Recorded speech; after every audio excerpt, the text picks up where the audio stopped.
नमस्कार दोस्तों, यात्रा पथ चिन्ह चैनल में आपका स्वागत है। आज हम यात्रा पथ चिन्ह के साथ एक ऐसे देश के सफर पर निकलेंगे जिसके बारे में दुनिया बहुत कम जानती है और जो अपनी हदों में सबसे ज्यादा सिमटा हुआ है। हम बात कर रहे हैं रहस्यमयी और बंदिशों से भरे देश उत्तर कोरिया की। आइए हमारे साथ अपने यात्रा पथ चिन्ह इस अनोखी और अकल्पनीय दुनिया में छोड़ें और जानें उन चौंकाने वाले तथ्यों को जो शायद ही आपने कभी सुने हों। तो चलिए शुरू करते हैं हमारी आज की यह रोमांचक कहानी। नंबर 1, नियंत्रण के जुनून वाला देश। उत्तर कोरिया इस ग्रह पर नियंत्रण के प्रति सबसे अधिक जुनूनी देशों में से एक है। आपने शायद कहीं सुना होगा कि इस देश में लोग ग्लोबल इंटरनेट का उपयोग नहीं कर सकते, बल्कि उन्हें राज्य द्वारा सेंसर किए गए एक निजी नेटवर्क इंट्रानेट का उपयोग करना पड़ता है। उन्हें अंतर्राष्ट्रीय फोन कॉल करने या बिना अनुमति के देश छोड़ने की अनुमति नहीं है। यहाँ तक कि हेयर स्टाइल भी लोगों की पसंद का मामला नहीं है, बल्कि उन्हें 28 स्वीकृत शैलियों में से किसी एक का पालन करना होता है। सही कहा ना? ये सुनकर ही बहुत चरम लगता है, लेकिन असल में ये तो अभी कुछ भी नहीं है। वास्तविकता में उत्तर कोरिया में नियंत्रण एक बच्चे के जन्म के क्षण से ही शुरू हो जाता है। यदि आप उत्तर कोरियाई हैं, तो अपनी मां के गर्भ से बाहर आते ही आपका सामना सोंगबुन नामक एक प्रणाली से होता है। आसान शब्दों में कहे तो ये पारिवारिक पृष्ठभूमि के आधार पर सामाजिक स्थिति की एक रैंकिंग की तरह है। यदि आप शासन के प्रति वफादार परिवार में पैदा हुए हैं, तो खुद को भाग्यशाली समझें। स्कूली शिक्षा से लेकर करियर के अवसरों तक के फायदों के साथ आपका जीवन आसान होगा।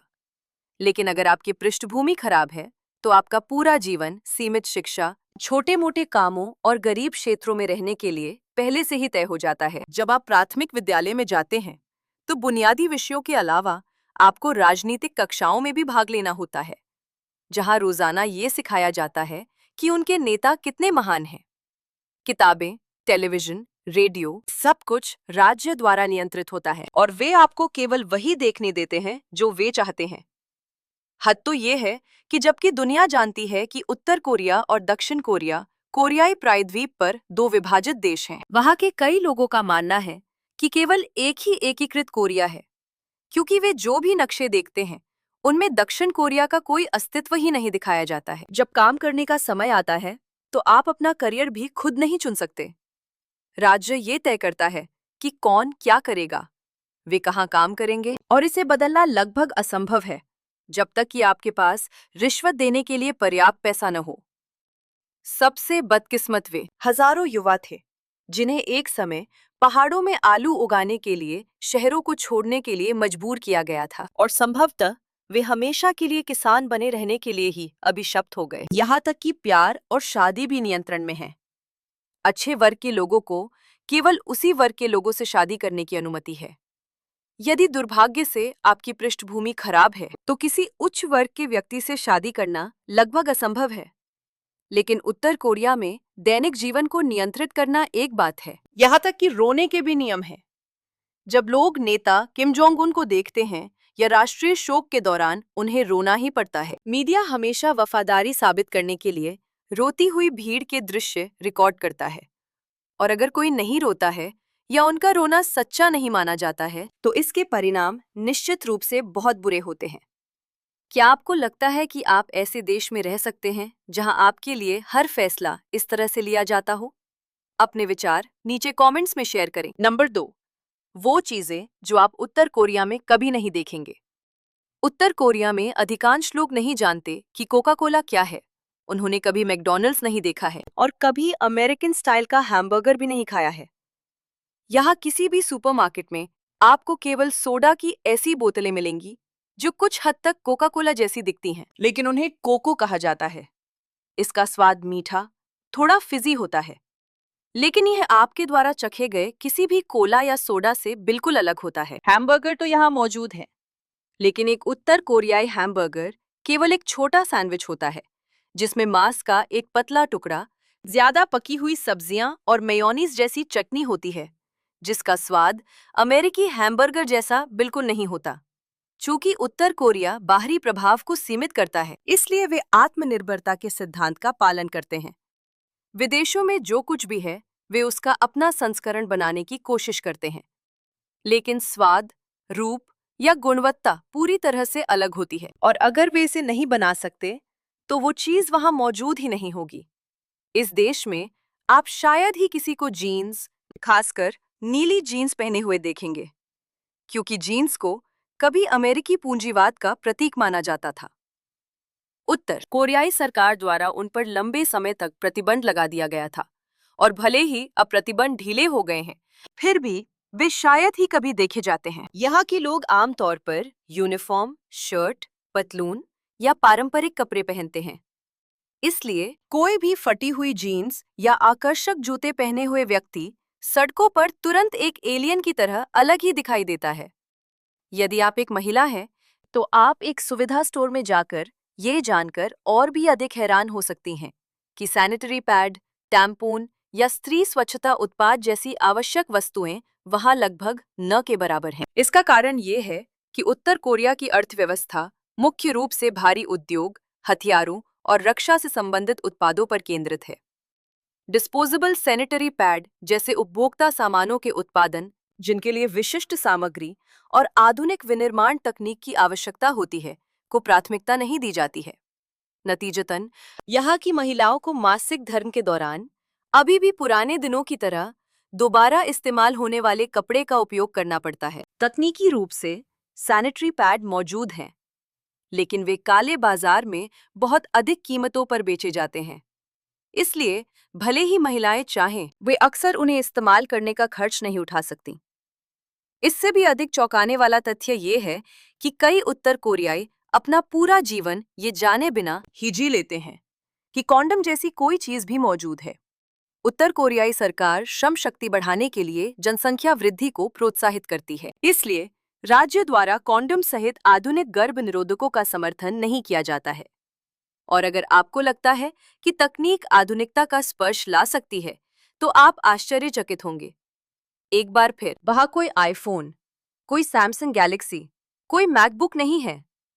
यहाँ के लोग अरिरंग, जिंदलई या प्योंगयांग जैसे अजीब नामों वाले केवल घरेलू फोन ब्रांडों का उपयोग करते हैं, जिनमें बेहद बुनियादी विशेषताएं होती हैं। वे एक अनूठी विशेषता के साथ भी आते हैं, जिस अस्वीकृत सामग्री तक पहुंच को रोकता है। नंबर 3, दुनिया में शादी करने के लिए सबसे मुश्किल महिलाएं। यदि आपने कभी सोचा है कि दक्षिण कोरियाई महिलाएं सभी बड़ी गोल आंखों, ऊंची नाक, वी लाइन, ठुड्डी और बेदाग सफेद त्वचा के साथ एक जैसी दिखती हैं, तो खैर, आप पूरी तरह से गलत। तो बस उत्तर कोरियाई महिलाओं पर एक नजर डालें। चूंकि ये देश बाहरी दुनिया से लगभग कटा हुआ है, इसलिए पश्चिमी संस्कृति, सौंदर्य प्रवृत्तियों और परिवर्तन तकनीक का यहाँ कोई स्थान नहीं है। महिलाएं सब कुछ वैसा ही रखती हैं जैसा उनके जीन ने उन्हें दिया है, जैसे कि एशियाई लोगों की पौराणिक सिंगल आईलिड, पतली नाक और चिकनी चमकदार सफेद त्वचा। जब कपड़ों की बात आती है, तो उनकी शैली शालीनता और लालित्य की ओर झुकी होती है। लंबी स्कर्ट, लंबी आस्तीन, ऊंचे कॉलर और तटस्थ रंग आम विकल्प हैं। हालांकि एक दिलचस्प तथ्य यह है कि एक समय था जब महिलाओं के पैंट पहनने पर प्रतिबंध था। दिवंगत राष्ट्रपति किम इल सुंग का मानना था कि पैंट विशेष रूप से पुरुषों के लिए है। नतीजतन उस समय महिलाओं ने लगभग सार्वभौमिक रूप से कार्यालय की स्कर्ट से लेकर टखनों तक पहुंचने वाले लंबे पारंपरिक कपड़े पहने। ये किम जोंग उन का ही युग था जब इस नियम को समाप्त कर दिया गया था और पैंट को अंततः उनके सही दर्जे में बहाल कर दिया गया था। यहाँ शादी भी काफी सख्त है। महिलाएं आमतौर पर जल्दी शादी कर लेती हैं, अक्सर अपने शुरुआती 20 के दशक में ही घर बसा लेती हैं।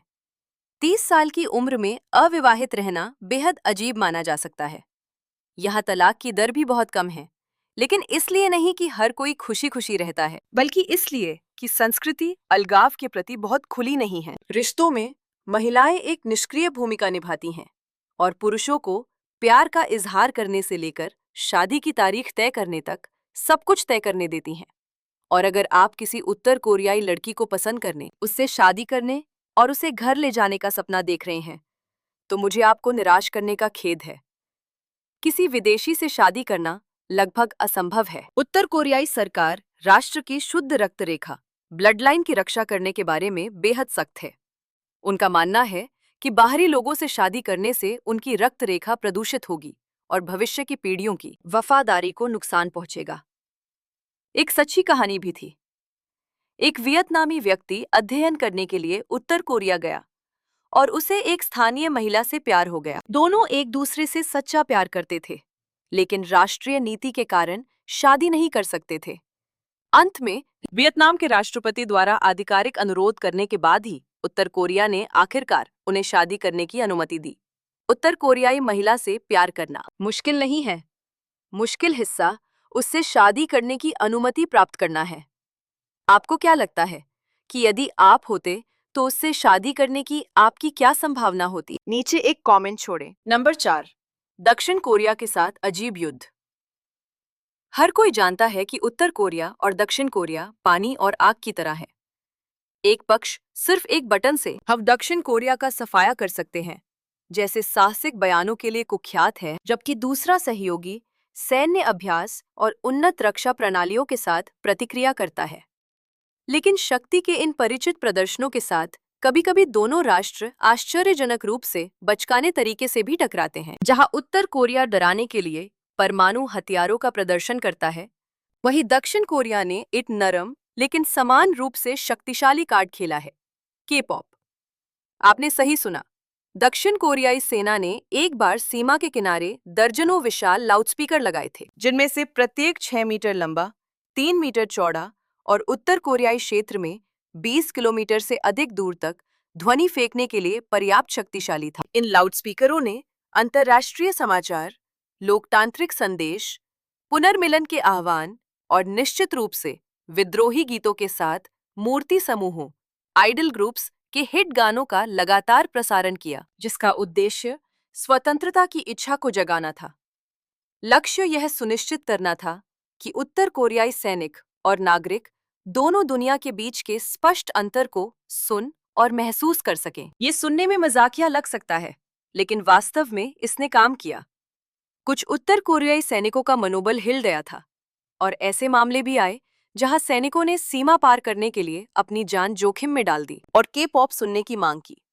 प्योंगयांग सरकार को दक्षिण कोरियाई संगीत या फिल्में फैलाते हुए पकड़े गए लोगों को सरेआम फांसी देने का आदेश देने के लिए मजबूर होना पड़ा। उनकी नज़र में के-पॉप को भ्रष्ट संस्कृति माना जाता है, जो समाजवादी आदर्शों को खा जाने वाला एक घातक ट्यूमर है। बेशक उत्तर कोरिया भी हाथ पर हाथ धरे नहीं बैठा।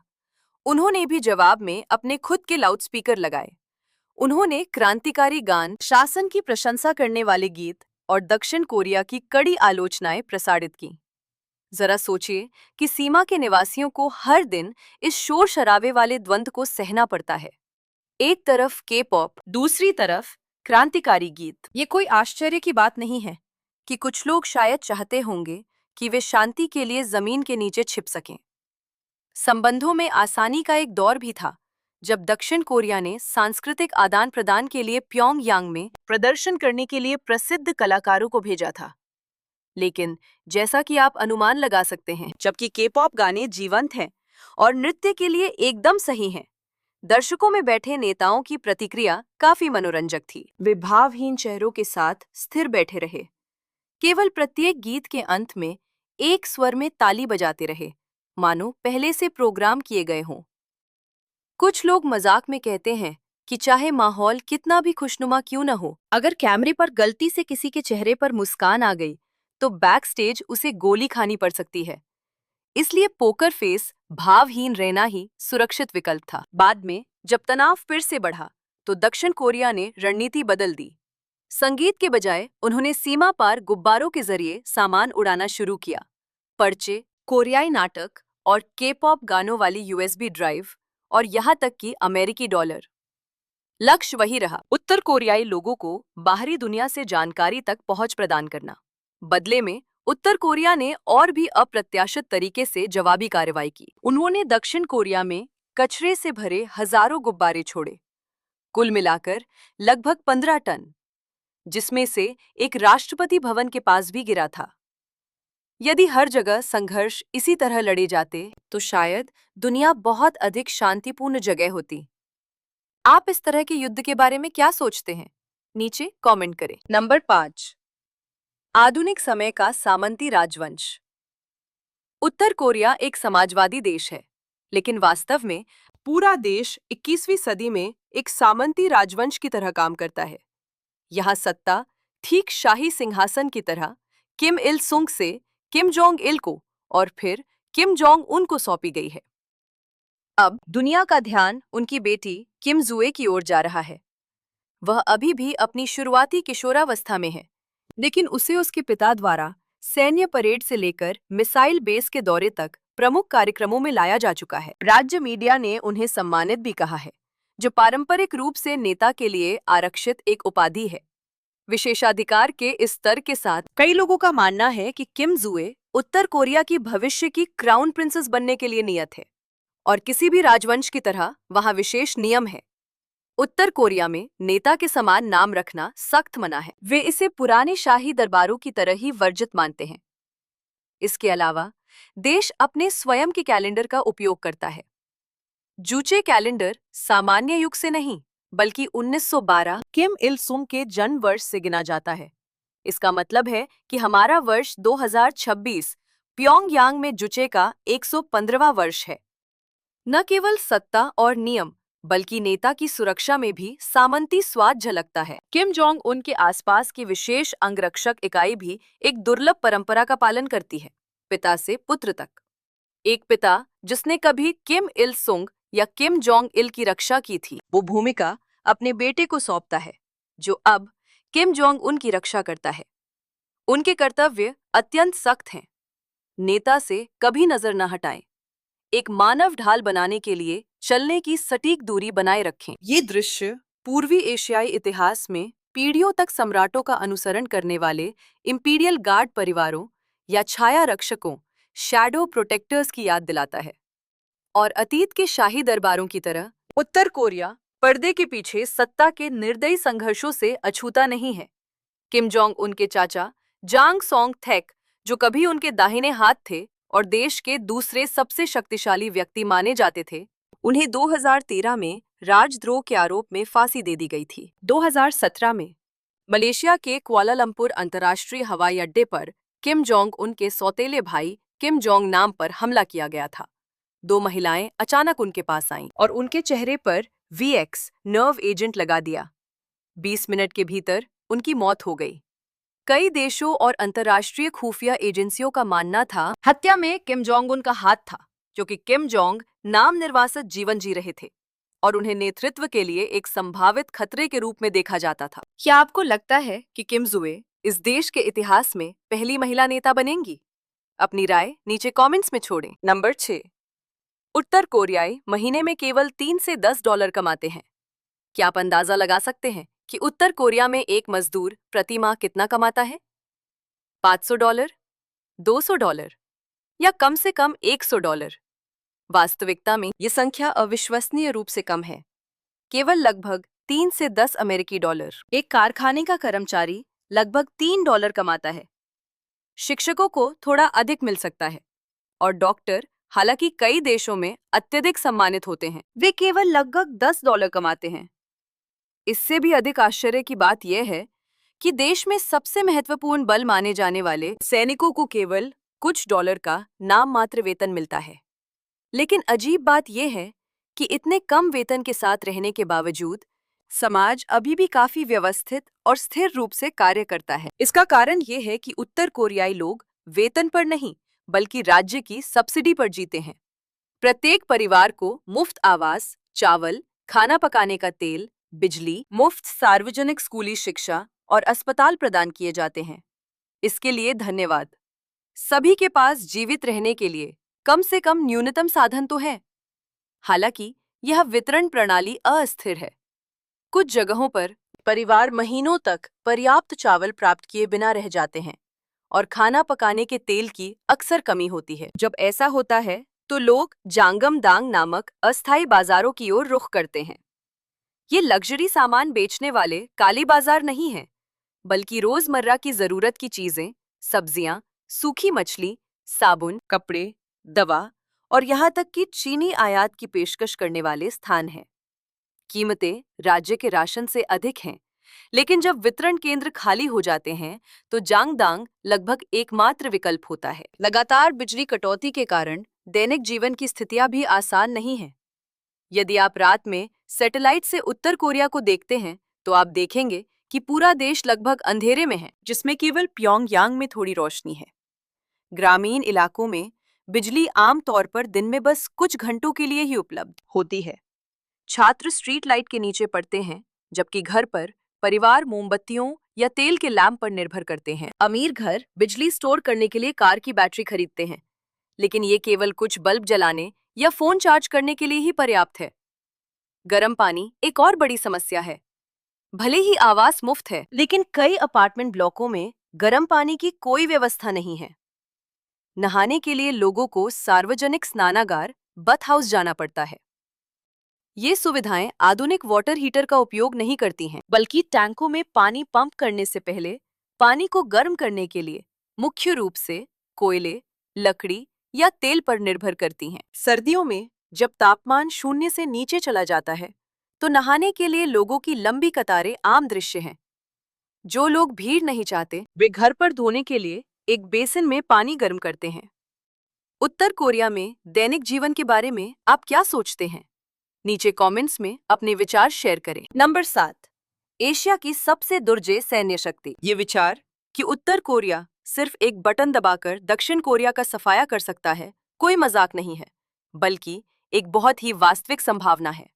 2006 के बाद से देश ने सफल परमाणु परीक्षणों की एक श्रृंखला को अंजाम दिया है, जिसमें 2017 में एक बम भी शामिल है, जिसके बारे में माना जाता है कि वो हिरोशिमा को नष्ट करने वाले बम से कई गुना अधिक शक्तिशाली था।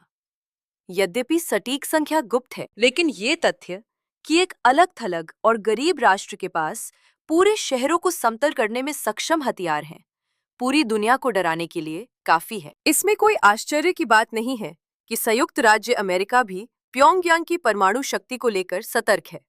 हालांकि परमाणु हथियार एकमात्र कारण नहीं है कि उत्तर कोरिया इतनी दुर्जय सैन्य शक्ति है।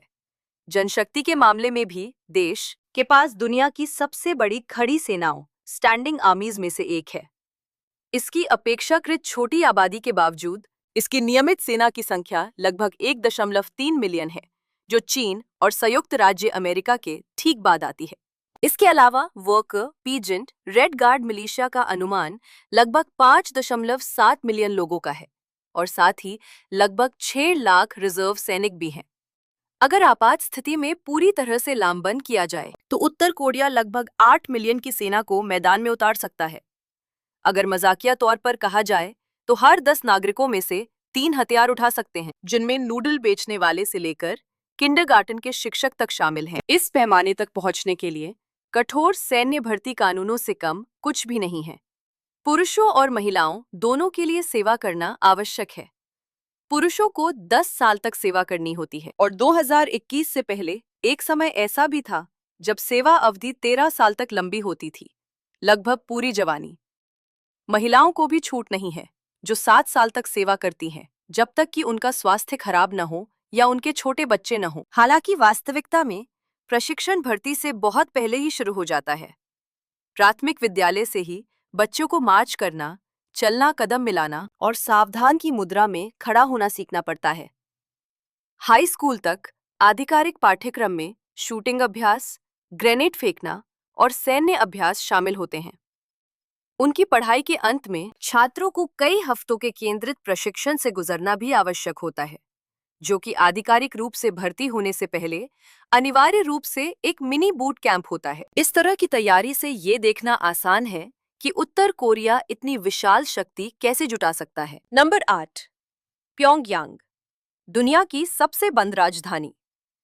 प्योंगयांग उत्तर कोरिया की राजधानी होने के साथ साथ सबसे बड़ा और सबसे अधिक आबादी वाला शहर भी है। यहाँ लगभग 3 मिलियन निवासी रहते हैं, जो देश की आबादी का लगभग 12% है। लेकिन दिलचस्प बात यह है कि यहाँ कोई भी नहीं रह सकता। राजधानी का निवासी बनने के लिए आपको केवल घरेलू पंजीकरण से अधिक की आवश्यकता है। आपका राजनीतिक रिकॉर्ड भी बेदाग होना चाहिए। केवल उन्हीं लोगों को वहां रहने का मौका मिलता है जिन्हें शासन के प्रति पूर्ण रूप से वफादार माना जाता है। इसलिए प्योंगयांग में रहना बिल्कुल एक सार्वभौमिक अधिकार नहीं है, बल्कि एक विशेषाधिकार की तरह है। ये शहर उत्तर कोरिया की सबसे भव्य और सबसे आधुनिक संरचनाओं का भी घर है। इनमें सबसे प्रसिद्ध शायद 105 मंजिला रयुग्योंग होटल है। 1990 के दशक में इसके दुनिया का सबसे ऊंचा होटल बनने की उम्मीद थी, लेकिन बाद में ये वीरान छोड़ दिए जाने के बाद कोई अतिथि न होने के कारण कुख्यात हो गया। इतना ही नहीं, राजधानी में पेरिस की तुलना में एक लंबा आर्क ऑफ ट्रायम्फ भी है, जो 60 मीटर से अधिक ऊंचा है। इसके सामने जूचे टावर है, जो 170 मीटर लंबा है और देश की विचारधारा का एक महत्वपूर्ण प्रतीक है। और अगर आपको लगता है कि दुनिया का सबसे बड़ा स्टेडियम अमेरिका या यूरोप में है, तो फिर से सोचें। ये प्योंगयांग में है। रंगराडो मेडे स्टेडियम। रंगराडो मेडे स्टेडियम की क्षमता 1,50,000 लोगों की है, जो त्योहारों, परेडों और बड़े पैमाने पर समकालिक सिंक्रोनाइज प्रदर्शनों की मेजबानी करने के लिए पर्याप्त है। यहाँ तक कि जमीन के नीचे भी इसकी अपनी एक अलग दुनिया है। प्योंगयांग की मेट्रो में 2 लाइनें हैं, जिनके स्टेशन महलों की तरह भव्यता से सजाए गए हैं। वहां झूमर, भित्ति चित्र, म्यूरल और चमचमाते संगमरमर के खंभे हैं। कई स्टेशन जमीन से 100 मीटर नीचे तक स्थित हैं, जो न केवल परिवहन के लिए बल्कि आपात स्थिति में बम शेल्टर के रूप में भी काम करते हैं। देश के बाकी हिस्सों की तुलना में प्योंगयांग वस्तुतः ज्यादा चमकदार दिखाई देता है। जहां कई ग्रामीण इलाकों में दिन में केवल कुछ घंटों के लिए बिजली आती है, वहीं राजधानी के मध्य जिलों में अक्सर लगभग लगातार बिजली रहती है। कम से कम रात में शहर में इतनी रोशनी तो होती ही है कि उपग्रह सैटेलाइट छवियों में स्पष्ट रूप से दिखाई दे सके। प्योंगयांग में एक दिन की शुरुआत काफी जल्दी और शोर शराबे से होती है। सुबह 6 बजे के आसपास सार्वजनिक लाउडस्पीकरों से क्रांतिकारी गाने बजने लगते हैं। किसी अलार्म घड़ी की जरूरत नहीं। निवासी कार्यालय की पोशाक में बड़े करीने से तैयार होते हैं और एक व्यवस्थित तरीके से काम या स्कूल के लिए निकल जाते हैं। शारीरिक और सांस्कृतिक गतिविधियां भी नियमित रूप से आयोजित की जाती हैं। सुबह आप पार्कों में लोगों के समूहों को एक साथ व्यायाम करते देख सकते हैं। शाम तक चौकों, स्क्वायर्स में सामूहिक नृत्य सत्र होते हैं, जिनमें सभी उम्र के लोग भाग लेते हैं। दुनिया भर की अन्य राजधानियों की तुलना में यह जीवन काफी स्थिर, अनुशासित और थोड़ा कम जीवंत है। नंबर 9, प्योंगयांग में पिछड़ा हुआ यातायात। प्योंगयांग शायद दुनिया की उन कुछ राजधानियों में से एक है जहां आप एक बहुलेन बुलेवार्ड के बीच में खड़े हो सकते हैं, दूर तक देख सकते हैं और आपको शायद ही कोई कार दिखाई दे। यह कारें लगभग विशेष रूप से अधिकारियों, सेना और विशेष संबंधों वाले मुट्ठी भर लोगों का विशेषाधिकार है। आम नागरिक केवल कार के मालिक होने का सपना देख सकते हैं, न केवल इसलिए कि कार की कीमतें उनकी आय से कहीं अधिक हैं, बल्कि इसके लिए आवश्यक अंतहीन परमिटों के कारण भी। इसलिए अन्य राजधानियों की तरह अराजक ट्रैफिक जाम के बजाय प्योंगयांग कारों की तुलना में अधिक सड़कें होने का आभास देता है। तो फिर आम लोग कैसे सफर करते हैं? जवाब है सार्वजनिक परिवहन। बसें और ट्रैम हमेशा खचाखच भरे रहते हैं। जैसे ही दरवाजे खुलते हैं, भीड़ बाहर निकलती है और दूसरी भीड़ अंदर घुसने के लिए संघर्ष करती है।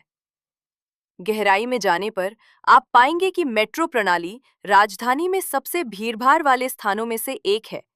बसों और ट्रैम से भी ज्यादा लोग लंबी एस्केलेटर पर भीड़ लगाते हैं और ट्रेन के डिब्बे लगभग हमेशा भरे रहते हैं, जिनमें शायद ही कभी कोई सीट उपलब्ध होती है। अधिकांश ट्रेनें पुरानी हैं, कुछ तो पूर्वी जर्मनी के समय की हैं, लेकिन वे अभी भी प्रतिदिन संचालित होती हैं। कई नागरिकों के लिए यह काम या स्कूल जाने का एक आवश्यक साधन है। सार्वजनिक परिवहन के अलावा साइकिलें कई परिवारों के लिए जीवन रक्षक हैं। दिलचस्प बात यह है कि एक समय ऐसा था जब महिलाओं को साइकिल चलाने पर प्रतिबंध लगा दिया गया था, इस आधार पर कि यह उचित नहीं था। उस प्रतिबंध को बाद में हटा लिया गया था और तब से साइकिलें सड़कों पर हर जगह दिखाई देने लगीं, जो परिवहन का एक सस्ता, व्यवहारिक और सुविधाजनक तरीका बन गया है, खासकर ईंधन की निरंतर कमी को देखते हुए। क्योंकि कारें बहुत कम हैं, इसलिए प्योंगयांग की सड़कों को अन्य राजधानियों की तरह ट्रैफिक लाइट की उतनी आवश्यकता नहीं होती। इसके बजाय आप अक्सर नीली वर्दी और सफेद जूते पहने महिला यातायात अधिकारियों को चौराहों पर खड़े होकर सटीक अभ्यस्त इशारों के साथ यातायात को निर्देशित करते देखेंगे। शहर भर के प्रमुख चौराहों पर इनमें से लगभग 300 महिलाएं काम करती हैं। चयन प्रक्रिया अत्यंत सख्त है, जिसके लिए उम्मीदवारों का महिला होना, अविवाहित होना, आयु 16 से 26 वर्ष, कम से कम 1.63 से 1.65 मीटर लंबा होना, हाई स्कूल पास, स्वस्थ और स्थानीय मानकों के अनुसार आकर्षक होना आवश्यक है। ऐसी अफवाह है कि किम जोंग उन और उत्तर कोरियाई नेतृत्व शहर को सुंदर बनाने के तरीके के रूप में इन महिलाओं को चुनते हैं। दूसरे शब्दों में, बाहरी दृष्टिकोण से प्योंगयांग व्यवस्थित और अनुशासित दिखाई देता है, जिसमें सुंदर महिलाओं की छवि राज्य शक्ति की छाप को बढ़ाती है। इसका प्रमाण यह है कि सरकार उनकी उपस्थिति पर कितना ध्यान केंद्रित करती है, ये सुनिश्चित करते हुए कि उनकी वर्दी हमेशा साफ सुथरी हो और शहरी प्रतीकों के मानदंडों के अनुरूप हो जब भी वे आगंतुकों के सामने दिखाई दें। नंबर 10। उत्तर कोरिया में घूमने लायक बेहतरीन जगहें। जब लोग उत्तर कोरिया की यात्रा करने के बारे में सोचते हैं तो वे अक्सर केवल राजधानी प्योंगयांग की तस्वीर ही कल्पना करते हैं, लेकिन वास्तव में देश में कई अन्य स्थान हैं जो भव्य होने के साथ साथ इतिहास में भी समृद्ध हैं। एक उल्लेखनीय पड़ाव दक्षिण कोरियाई सीमा के पास स्थित शहर केसोंग है। कभी गोर्यो राजवंश की राजधानी रहा ये शहर कई प्राचीन अवशेषों को संरक्षित करता है।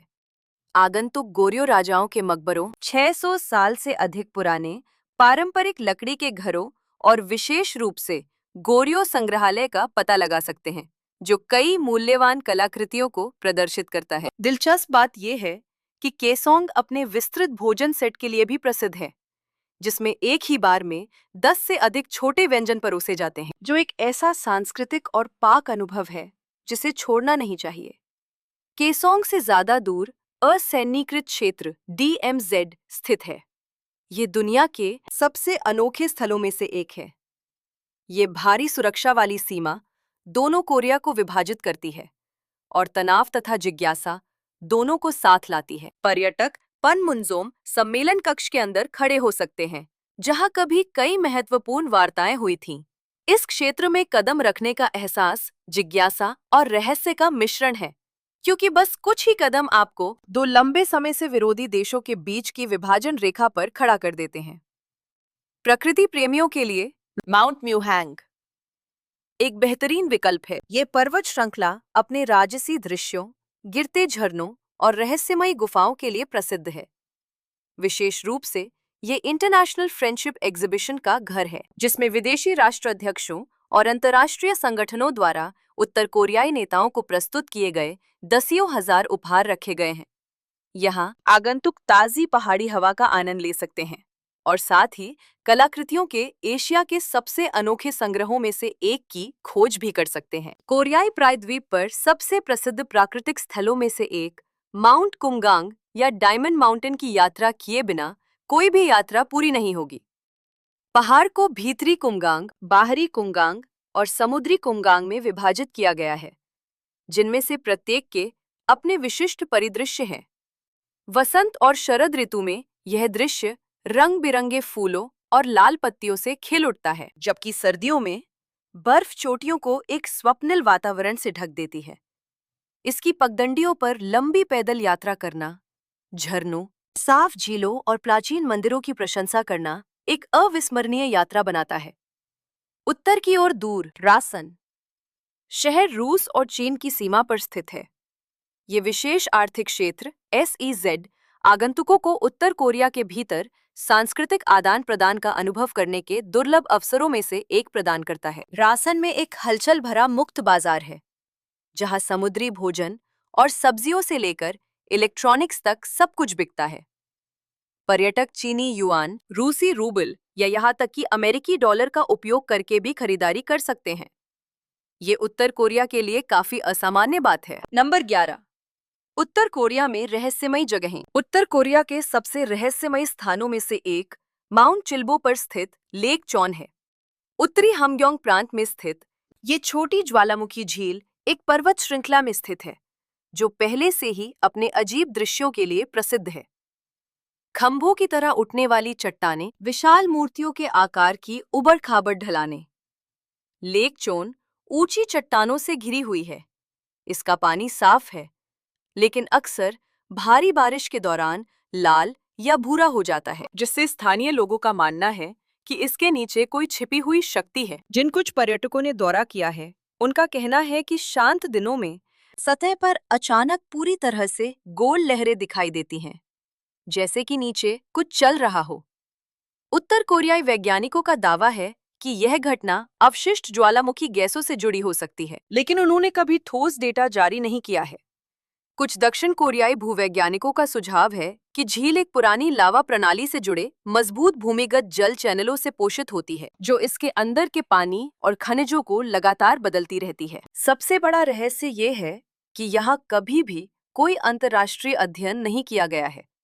जानकारी केवल कहानियों और यात्रियों द्वारा ली गई कुछ तस्वीरों से ही आती है। डेटा की ये कमी लेक चौन को सुंदर और बेहद दिलचस्प दोनों बनाती है, जिससे लोग ये सोचने पर मजबूर हो जाते हैं कि इसकी शांत सतह के नीचे क्या छिपा है। उत्तर की ओर माउंट पेक्टू उत्तर कोरिया के सबसे प्रसिद्ध और पेचीदा स्थलों में से एक है। ये प्रायद्वीप का सबसे ऊंचा ज्वालामुखी है, जो 2700 मीटर से अधिक ऊंचाई पर स्थित है, जिसके क्रेटर में विशाल हेवन लेक बनी है। रहस्य झील के जल स्तर में अचानक होने वाले बदलावों में निहित है।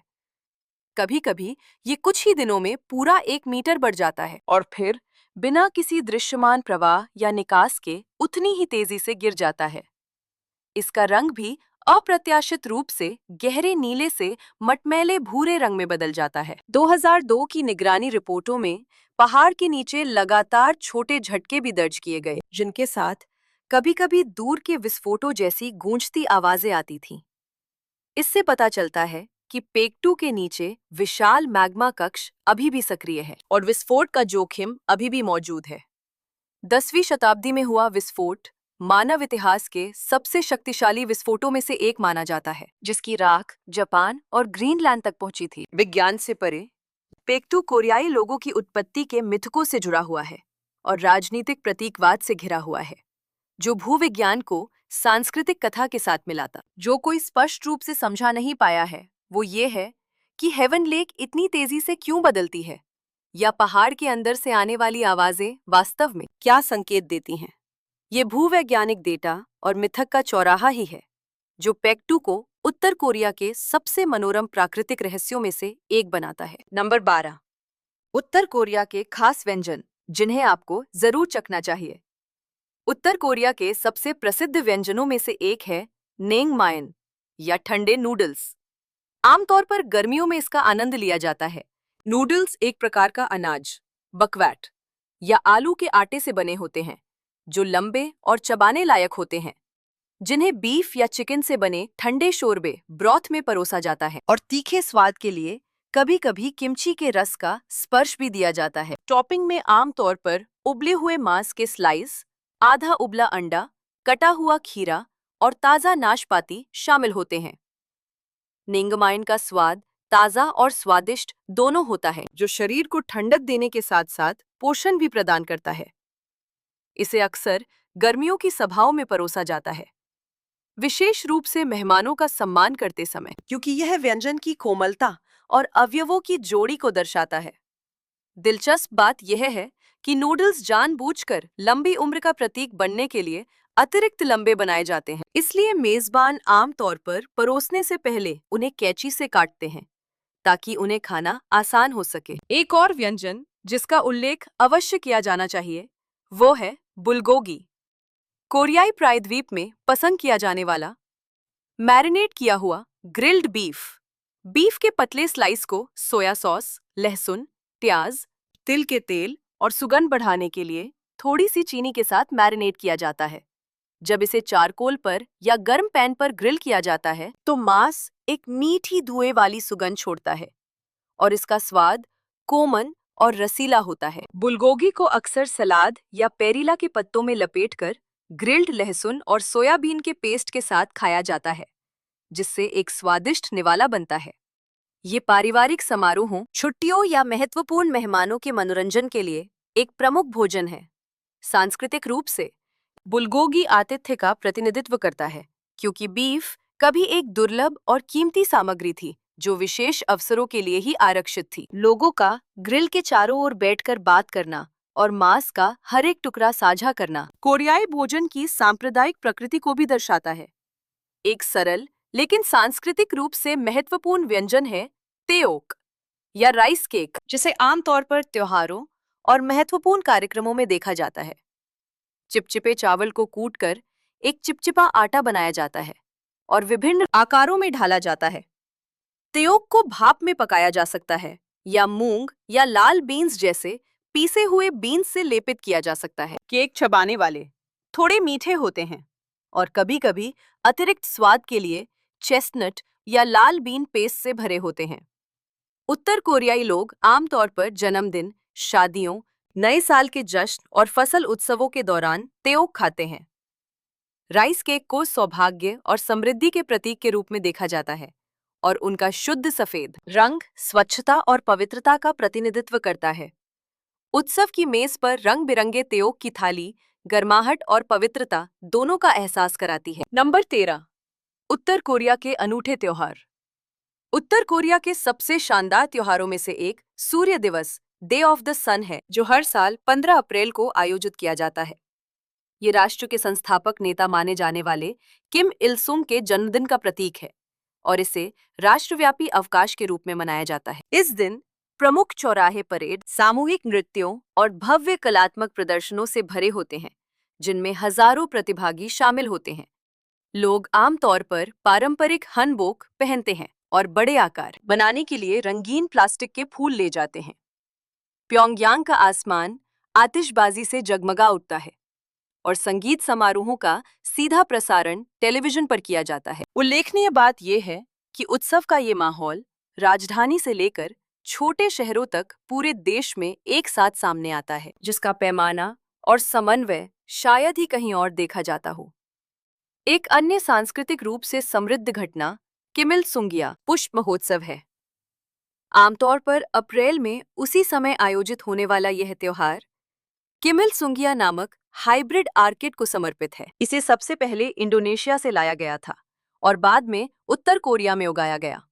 त्योहार के दौरान सैकड़ों हजारों फूलों के गमले बड़े प्रदर्शनी हॉलों में प्रदर्शित किए जाते हैं, जिन्हें विशाल आकृतियों, शब्दों या फूलों के भित्ति चित्रों में व्यवस्थित किया जाता है। आगंतुक पूरी तरह से फूलों से बनी कलात्मक रचनाओं की प्रशंसा कर सकते हैं, जैसे कि माउंट पेक्टू, बधाई संदेश या राष्ट्रीय प्रतीक। दिलचस्प बात यह है कि कई संगठन, कारखाने और स्कूल प्रदर्शनी के लिए फूल उगाने और जमा करने में भाग लेते हैं, जिससे यह कार्यक्रम रचनात्मकता की एक सामूहिक प्रतियोगिता में बदल जाता है। पृष्ठभूमि में बजने वाले लोक संगीत के साथ चमकदार फूलों के डिस्प्ले के बीच चलना एक ऐसी दुनिया में कदम रखने का आभास देता है जो रंग और सुगंध से बुनी गई हो। शरद ऋतु में अरिरन महोत्सव भव्य कलात्मक आकर्षण बन जाता है। आमतौर पर अगस्त से सितंबर तक आयोजित होने वाला यह त्योहार रुंगराडू में डे स्टेडियम में होता है, जिसमें 1 लाख से अधिक लोग आ सकते हैं। मुख्य आकर्षण बड़े पैमाने पर समूह का प्रदर्शन है, जहां एक साथ हजारों कलाकार गतिशील रूप से चलती हुई छवियां बनाते हैं। विपरीत स्टैंड पर हजारों छात्र रंगीन कार्ड पकड़े हुए पहाड़ों, राष्ट्रीय प्रतीकों या दैनिक जीवन के दृश्यों को दिखाने वाला एक विशाल बैकड्रॉप बनाने के लिए उन्हें एक साथ बदलते हैं। अरिरंग के विषय अक्सर इतिहास, शांति की आकांक्षाओं और संगीत, नृत्य और प्रकाश के माध्यम से व्यक्त राष्ट्रीय गौरव के इर्द गिर्द घूमते हैं। हर गतिविधि की पूर्ण सटीकता और हजारों प्रतिभागियों के निर्बाध समन्वय ने इतिहास में सबसे बड़े सामूहिक प्रदर्शनों में से एक के रूप में अरिरंग को गिनीज वर्ल्ड रिकॉर्ड्स में जगह दिलाई है। नंबर 14, पर्यटकों के लिए महत्वपूर्ण बातें। उत्तर कोरिया की यात्रा करते समय याद रखने वाली पहली बात यह है कि हर यात्रा कार्यक्रम स्थानीय गाइडों द्वारा सख्ती से नियंत्रित होता है। आमतौर पर समूह के साथ 2 गाइड होते हैं। पर्यटकों को समूह छोड़ने या अकेले घूमने की अनुमति नहीं है, यहाँ तक कि होटल के पास भी नहीं।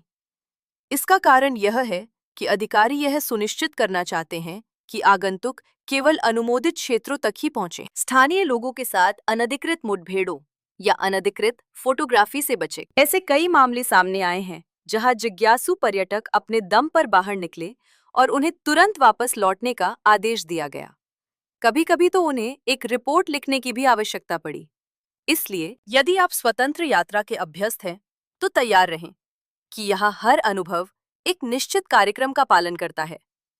भोजन के दौरान आगंतुकों को सेवा की शैली पर भी ध्यान देना चाहिए। अक्सर व्यंजन पूरे समूह के लिए समान रूप से तैयार किए जाते हैं, जिसमें कोई व्यक्तिगत विकल्प नहीं होता। यदि आप मसालेदार भोजन नहीं खा सकते हैं या कुछ अलग चाहते हैं, तो बदलाव का अनुरोध करने से कर्मचारियों को असुविधा हो सकती है। कुछ मेहमान केक या चॉकलेट जैसे अपने स्नैक्स खुद लाते हैं, लेकिन स्थानीय लोगों के साथ उन्हें साझा करना सीमाओं से बाहर कदम रखने के रूप में देखा जा सकता है। होटल के कमरे में या अपने टूर ग्रुप के भीतर उनका आनंद लेना सबसे अच्छा है। एक और विवरण जो पर्यटकों को आश्चर्यचकित कर सकता है, वह है खरीदारी और भुगतान, जो आमतौर पर केवल विदेशियों के लिए निर्दिष्ट दुकानों में होता है। आप स्थानीय सुपरमार्केट में प्रवेश नहीं कर सकते। कई आगंतुक जिन्होंने स्थानीय दुकानों में कदम रखने की कोशिश की, उन्हें रोक दिया गया। यह खरीदारी के अनुभव को कुछ हद तक एक मंच जैसा महसूस कराता है, जहां कीमतें और उत्पाद बाहर के वास्तविक दैनिक जीवन से पूरी तरह से अलग होते हैं। नंबर 15, उत्तर कोरिया में यात्रा का खर्च। उत्तर कोरिया में यात्रा की लागत आमतौर पर कई अन्य गंतव्यों की तुलना में अधिक होती है, क्योंकि अंतर्राष्ट्रीय पर्यटकों को पैकेज टूर में शामिल होना आवश्यक है। एक बुनियादी 4 से 5 दिन का पैकेज आमतौर पर $1,000 से $1,500 तक होता है, जिसमें आवास, भोजन, घरेलू परिवहन और प्रवेश शुल्क जैसे अधिकांश खर्च शामिल होते हैं। इस विकल्प के साथ आप प्योंगयांग में 3 से 4 सितारा मानक होटलों में रुकेंगे, जहां बुनियादी सुविधाएं तो होंगी, लेकिन मनोरंजन सेवाएं सीमित होंगी। यदि आप कोरियो या यांगाकडो जैसे उच्च स्तरीय होटल चुनते हैं, तो टूर की कीमत कई $100 बढ़ सकती है। भोजन टूर में शामिल होता है, जिसे आमतौर पर सेट मेन्यू के रूप में परोसा जाता है, जिसमें कई पारंपरिक व्यंजन होते हैं। यदि अलग से कीमत तय की जाए, तो हर भोजन का औसत लगभग $10 से $20 होगा। आयातित बियर या विदेशी शराब जैसे अंतर्राष्ट्रीय पेय पदार्थों की कीमत अधिक होती है। एक स्थानीय बियर लगभग $3 से $5 की होती है, जबकि कड़क शराब की एक छोटी बोतल $30 तक पहुंच सकती है। परिवहन मुख्य रूप से बस या निजी समूह वाहनों द्वारा होता है और खर्च पैकेज में शामिल होते हैं। प्योंगयांग के लिए अंतर्राष्ट्रीय उड़ानें आमतौर पर बीजिंग से प्रस्थान करती हैं, जिनकी राउंड ट्रिप आने जाने के टिकटों की कीमत लगभग $600 से $800 होती है। प्रवेश शुल्क शामिल है, लेकिन माउंट म्यूहैंग की चढ़ाई या विशेष संग्रहालयों का दौरा करने जैसे विशेष अनुभवों के लिए $30 से $50 का अतिरिक्त शुल्क लग सकता है। इंटरनेट का उपयोग बहुत सीमित है। होटल में वाईफाई लगभग न के बराबर है। एकमात्र विकल्प एक अंतर्राष्ट्रीय 3G सिम कार्ड खरीदना है, जिसकी कीमत छोटे डेटा पैकेज के लिए लगभग $200 है। अतिरिक्त खर्च अक्सर टिकट, पोस्टर या हस्तशिल्प जैसे स्मृति चिन्हों सोवेनियर से आता है, जो आमतौर पर प्रति वस्तु $5 से $50 तक होता है। कुल मिलाकर एक आम 5 दिवसीय यात्रा में आमतौर पर $2,000 और $2,500 के बीच खर्च होता है, जो इस बात पर निर्भर करता है कि आप कितना अतिरिक्त खर्च करते हैं। और ये थे उत्तर कोरिया के बारे में वो तथ्य जो आपको कोई नहीं बताता। उम्मीद है कि इन 15 सच्चाइयों ने आपको इस देश के बारे में एक नया नजरिया दिया होगा। अगर आपको ये वीडियो मददगार लगा, तो लाइक करना, सब्सक्राइब करना और नोटिफिकेशन बेल दबाना ना भूलें, ताकि आप हमारी अगली यात्राओं से ना चूकें। आपको कौन सा तथ्य सबसे ज्यादा चौंकाने वाला लगा? नीचे कमेंट करके बताएं। हमें आपके विचार जानकर खुशी होगी। दी गई जानकारी केवल संदर्भ के लिए है, इसलिए कोई भी निर्णय लेने से पहले कृपया अपना स्वयं का शोध अवश्य करें। यात्रा पथ चिन्ह के साथ इस सफर में जुड़ने के लिए आपका धन्यवाद। मिलते हैं हमारे अगले सफर में, जहां हम फिर कुछ नए यात्रा पथ चिन्ह छोड़ेंगे।